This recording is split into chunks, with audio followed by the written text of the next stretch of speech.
नमस्कार,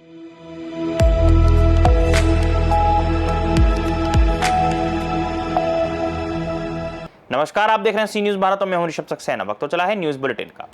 इस news bulletin में हम बात करेंगे डिंडोरी की, जहां पुलिस ने रक्षाबंधन से पहले जनता को दिया तोहफा। 134 गुमे मोबाइल फोन बरामद कर लौटाए। 2024 से अब तक पुलिस ने 800 मोबाइलों की रिकवरी कर वापस किया है। आगे बात करेंगे फिरोजाबाद की, जहां विद्युत विभाग की लापरवाही के कारण हाई टेंशन तार की चपेट में आने से 2 भैंसों की मौत हो गई। डिंडोरी पुलिस ने आम जनता को रक्षाबंधन के पहले एक खास तोहफा देते हुए जिले के विभिन्न थाना चौकी अंतर्गत गुम हुए 134 मोबाइल फोन उनके असली मालिकों को सुपुर्द किया है, जिसमें थाना कोतवाली डिंडोरी से 42, शहपुरा से 27, समनापुर से 25, गाड़ासराई से 12, मेहंदवानी से 11, करंजिया से 11, बजाक से 5 और शाहपुर से 1 मोबाइल की रिकवरी की गई है। इन मोबाइल्स की कुल अनुमानित कीमत करीब 24 लाख रुपए है। मोबाइल पाकर लोगों के चेहरे पर स्पष्ट खुशी देखी गई। उन्होंने पुलिस के इस प्रयास की प्रशंसा करते हुए पुलिस का आभार व्यक्त किया। डिंडोरी पुलिस द्वारा ये कार्य central equipment identity register portal के माध्यम से किया गया, जिससे गुम हुए मोबाइल्स की ट्रैकिंग कर उन्हें बरामद किया गया। पुलिस मुख्यालय द्वारा जारी रैंकिंग के अनुसार मध्य प्रदेश में जिला डिंडोरी मोबाइल रिकवरी के मामले में द्वितीय स्थान पर है। वहीं साल 2024 से लेकर डिंडोरी जिले की पुलिस अब तक कुल 800 गुमशुदा मोबाइल फोन ढूंढ चुकी है, जिनकी अनुमानित कीमत लगभग 1 करोड़ 40 लाख रुपए है। ये कार्य लगातार जारी है और आम जनता को इससे काफी राहत मिली है। कैसे घुमा था और आज जब मिला है तो आपको कैसा लग रहा है? सर, मेरा मोबाइल 27/4/2025 को समनापुर ब्लॉक के अंतर्गत खाद्य निगम में गुमा था। समय के लगभग 4:30 बजे ही थे।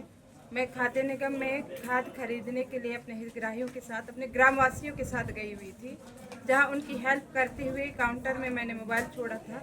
5 मिनट भी नहीं लगे कि मोबाइल मेरा वहां से उठा लिया गया था। तुरंत मैं अपने घर वालों को फ़ोन की। डिब्बा ऑलरेडी रखा हुआ था, 6 साल पुराना था मेरा मोबाइल, पर बहुत अच्छा काम का था। और वहाँ से डब्बे में जो नंबर लिखा हुआ था, जिसके तहत पुलिस में कंप्लेंट करना था, तो मुझे जब वो मिला, व्हाट्सएप में भेजा दिया गया मेरे भाई के नंबर पे। तुरंत जाके रिपोर्ट डाली थी और 2 महीने बाद ही मेरा ये मोबाइल मिल गया। मुझे अत्यंत खुशी हुई है। नाम क्या आपका? मेरा नाम अमृतिया मरावी है। इसके साथ ही मेरे अन्य भाई बहनों को भी मिला है। शायद उनके दिलों में भी और खुशी जाहिर होती होगी, क्योंकि एक चीज़ जब खो जाता है, मिलने पर अंदर की आत्मा में जो खुशी जाहिर होती है वो खुद इंसान ही समझ सकता है। पूरे ज़िले में डिंडोरी में जितने भी मोबाइल खोते हैं, जिनकी जानकारी हमको या तो हमारे साइबर सेल में या थाने में मिलती है, सभी को ट्रैक किया जाता है। और आज इस प्रक्रिया के द्वारा हम लोग 134 मोबाइल लोगों को वापस कर रहे हैं। कुल अनुमानित कीमत इनकी होगी 24 लाख रुपए। और वर्ष 2024 से मैं बताना चाहूँगी कि अब तक डिंडोरी ज़िले में 800 मोबाइल हम लोग वापस कर चुके हैं, लागत 1 करोड़ 40 लाख रुपए के। तो राखी से पहले ये हम लोगों ने इस बार 100 का एक आंकड़ा पार किया, तो हमने आज ये यहाँ पे कार्यक्रम रखा, जिसमें सभी को मोबाइल हम वापस कर रहे हैं। डिंडोरी से सी न्यूज संवाददाता दीपक नामदेव की रिपोर्ट। फिरोजाबाद के नारकी में विद्युत विभाग की लापरवाही के कारण हाई टेंशन तार की चपेट में आने से 2 भैंसों की मौत हो गई। गनीमत रही कि इस दौरान कोई व्यक्ति तारों की चपेट में नहीं आया, नहीं तो और भयानक हादसा हो सकता था। नारकी के गांव कायथा निवासी वेद प्रकाश अपनी भैंसों को खेत पर बांधने जा रहा था और तभी सड़क पर पड़े 11,000 वोल्टेज के टूटे हुए तार की चपेट में दोनों भैंसें आ गई, जिससे मौके पर ही दोनों भैंसों की मौत हो गई। भैंस मालिक वेद प्रकाश का कहना है कि उसकी भैंसों की जान बिजली विभाग की लापरवाही के कारण हुई है और उसे उचित मुआवजा मिलना चाहिए। मेरा नाम वेद प्रकाश है। मैं खेत पर भैंस बांधने ले जा रहा था, आगे से बस आ गई।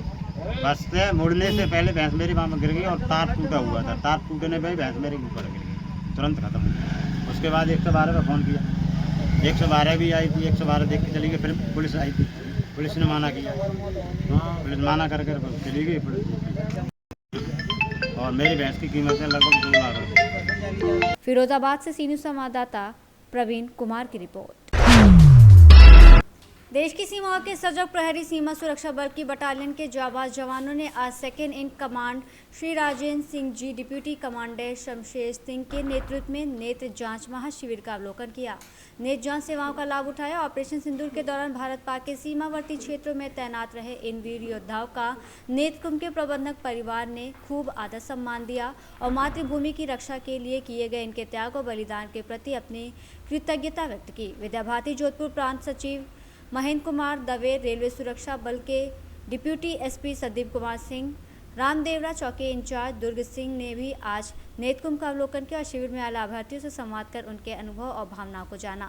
नेत्रकुंभ को प्रभावी व्यवस्थाओं और लाभार्थियों के त्वरित रोकथाम निदान के फलस्वरूप बाबा रामदेव के मेले में आए यात्रियों और सीमा क्षेत्र के गांव से अपनी नेत्र जांच कराने के लिए सुबह से ही लोगों की लाइनें लगी रहीं। 4 अगस्त 2025 को 1724 लोगों का पंजीयन और नेत्र जांच हुआ। वहीं 1363 लाभार्थियों को चश्मे प्रदान किए गए और 1322 रोगियों को निःशुल्क दवा प्रदान की गई। जोधपुर से सी न्यूज़ संवाददाता आनंद शर्मा की रिपोर्ट। भाकियू बलराज गुट खाद कालाबाजारी को लेकर गंभीर है। सरकार की नीयत पर भी किसान यूनियन ने सवाल खड़े किए। कहा, खाद कालाबाजारी रोकने के लिए संगठन निगरानी करेगा। तालाबों पर अवैध कब्जों के लिए भी सरकार को जिम्मेदार ठहराया और जल्दी खाद कालाबाजारी रोकने के लिए आंदोलन की बात कही। यूपीटी में प्रदेश अध्यक्ष ने पत्रकारों से बात की। किस किसान संगठन के आप अध्यक्ष हैं? जी, मैं प्रदेश अध्यक्ष चौधरी अभय सिंह, भारतीय किसान यूनियन बलराजपुर से। जी सर, एक चीज बताइए, जैसे कि सुप्रीम कोर्ट ने एक आदेश किया था कि तालाबों की जमीन जो भी लोग कब्जा किए उनको मुक्त होना चाहिए। जी, तालाब भी एक हमारी धरोहर है। जी, तो आप किसान हैं जी, क्या आपके द्वारा क्या कदम उठाया गया? जी, मैंने कई बार ज्ञापन के माध्यम से माननीय एसडीएम साहब, मुख्यमंत्री संबंधित ज्ञापन भी दिया कि माननीय उच्च न्यायालय के आदेशानुसार आपकी निजी संपत्ति अगर तालाब के आकार में है तो भी उसको आप नहीं काट सकते, लेकिन प्रशासन की लापरवाही से जो निजी तालाब हों उनको भी हम नहीं पाट सकते हैं, ये माननीय न्यायालय का आदेश था। उसके बाद जो सरकारी तालाब दर्ज है रिकॉर्डों में, ऑन रिकॉर्ड पेपर के साथ, उनको भी भूमाफियाओं ने पाट लिया और जिसमें प्लाटिंग करके और बैनामा भी हो चुके हैं। किसानों के अधिकांश हम देखिए किसानों की समस्या होती है, मेड़ की अधिकांश किसानों की समस्या है, अधिकारियों के पास पहुंचती है। आप किसान नेता हैं, कि कभी किसानों की समस्या को आपने संज्ञान में लिया? मैंने कई बार किसानों की समस्या जब भी निष्पक्ष और शुद्ध भाषा से, मतलब कोई दलाली नहीं, ना अधिकारियों ने।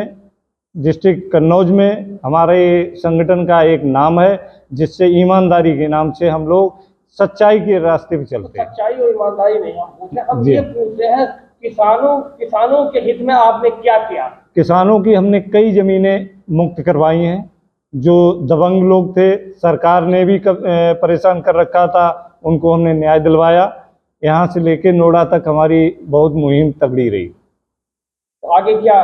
आगे हमारी रणनीति यही होगी शासन से कि जो भी सरकारी ज़मीनें हैं, सरकारी ट्यूबवेल हैं और जो सरकारी जैसे रोड है, वह रोड पे अतिक्रमण किए हुए हैं, लोग बस अड्डा चला रहे हैं प्राइवेट तौर पे जहाँ धन उगाही हो रही है, तो ये सब मुक्त कराने का हमारा काम है।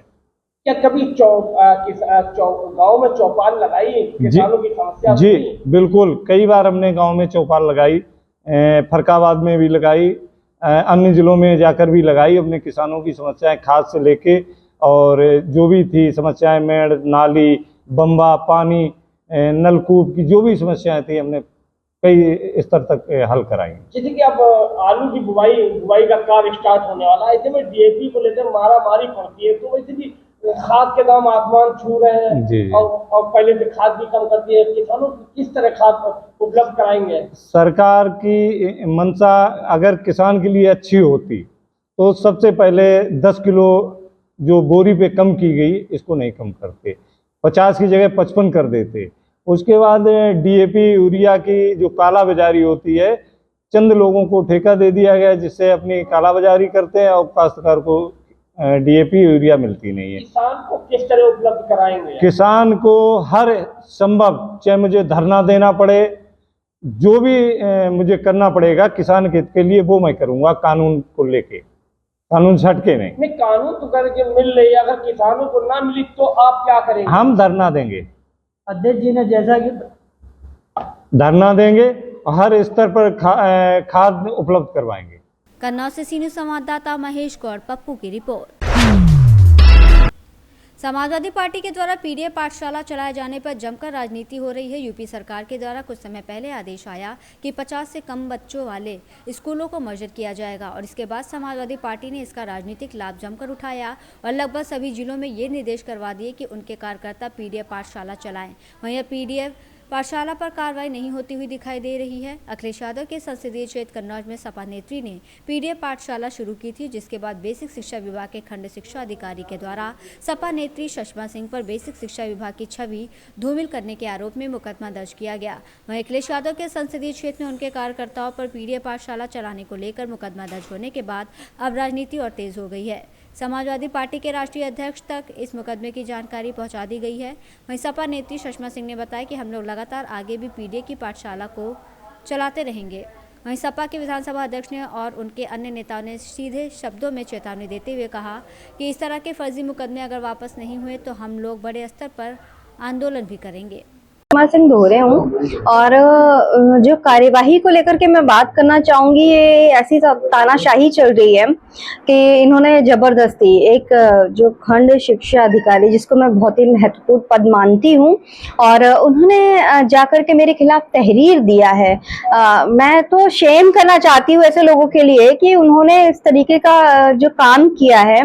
आपने बोला कि आपने विवेचना भी किया, वहां का निरीक्षण किया, किस तरीके का निरीक्षण किया गया ये मैं समझ नहीं पा रही हूँ कि एक्चुअली जो मेरी पोस्ट है, मेरा पद है, वो प्रदेश महासचिव है और आपने महिला मोर्चा जिलाध्यक्ष। मैं अनुसूचित जाति प्रकोष्ठ से बिलोंग करती हूँ और बहुत ही गलत चीज है कि इस तरीके के फर्जी मुकदमे आप कैसे लिखवा सकते हैं किसी से। आखिर क्या समस्या है? आप पीडीएफ पाठशाला हम लोगों ने चलाया था, जो स्कूल्स बंद किए गए थे उसको लेकर के, तो ये तो बहुत गलत सी चीज है कि विद्यालय आप बंद करें, पढ़ाने का काम हम लोग करें, मुकदमा भी हम लोग झेलें। आखिर कैसी सरकार चल रही है? मैं खुद ये प्रश्न करना चाहती हूँ कि ये हमारी पहली ऐसी सरकार है कि जिसको ना ही तो सवाल पसंद है, ना सवाल करने वाले पसंद है और ना ही सवालों को जन्म देने वाले लोग पसंद है, क्योंकि सवालों को जन्म देने का जो काम किया रहता है वो शिक्षित होकर किया रहता है और हम लोग शिक्षा दे रहे हैं, ये भी इनको गवारा नहीं है। कब आपने पाठशाला लगाई थी, कहाँ पर? ये हम लोगों ने 29 जुलाई को किया था खचपुरवा में, और उसके बाद ये जो भी मैटर हुआ है कि इन्होंने मुकदमा दर्ज कराया है और हम लोग इस चीज़ को डिनाई करते हैं कि हम लोगों ने लालच नहीं दिया था स्टूडेंट्स को। हम लोग वहाँ पर सिर्फ पढ़ाने के लिए गए थे और बहुत अच्छे से हम लोग वहाँ पर पढ़ा रहे थे। नाग पंचमी का दिन था और हम लोगों ने वहाँ पर MDM मिड डे मील, हम पर आरोप ये है कि हम लोगों ने बच्चों को लालच दे करके जबरदस्ती बच्चों को बुलाया हुआ है और बिना अनुमति के हम लोगों ने किया है। तो मैं मानती हूँ कि शिक्षा के लिए कोई अनुमति की आवश्यकता नहीं है। अगर आप होम ट्यूटर भी हो सकते हैं, आप एज अ टीचर भी हो सकते हैं, तो क्या शिक्षा अनुमति चाहिए रहती है शिक्षा को बंद करने के लिए? लेकिन ये पहले ऐसे लोग हैं कि जो शिक्षा देने वालों के लिए बोल रहे हैं कि अनुमति की आवश्यकता रहेगी। जी, तो क्या वहाँ पर किस तरीके से लोगों को जानकारी होगी? हाँ जी, बेसिक को किस तरीके से जानकारी होगी? अब I don't have any idea because मुझे इतना नहीं पता है वो स्कूल के लिए। नहीं, हम लोगों ने वहाँ पर कंटिन्यू किया हुआ था। हम लोगों ने अपने टीचर्स जो एजुकेटेड अच्छे लोग हैं, जो एजुकेटेड हैं, उनको हम लोगों ने वहाँ पर छोड़ा हुआ था। वो लोग वहाँ पर कंटिन्यू कर रहे थे। अभी भी पढ़ा रहे हैं? अभी भी वहाँ पर पढ़ाया जा रहा है और ये कंटिन्यू आगे भी जारी रहेगा। आगे क्या सोचा आपके मुकदमे के बाद? देखिए, मुकदमा लगा है, अब गलत कोई व्यक्ति अगर हमारे साथ गलत करना चाहता है तो हम अपनी नीतियां तो नहीं बदल सकते। नीतियां उनको अपनी बदलनी चाहिए। और सबसे पहले तो मैं ये कहना चाहूंगी कि सरकार गलत थी और जो सरकार का फैसला था वो एकदम से गलत था और सरकार को अपना फैसला वापस भी लेना पड़ा। लेकिन हमारा फैसला पढ़ाने का गलत नहीं है तो हम अपना फैसला वापस नहीं ले सकते। कन्नौज से सी न्यूज संवाददाता महेश गौड़, पप्पू की रिपोर्ट। फिलहाल के लिए बुलेटिन में इतना ही। देश और दुनिया की तमाम खबरों के लिए आप देखते रहिए सी न्यूज़ भारत।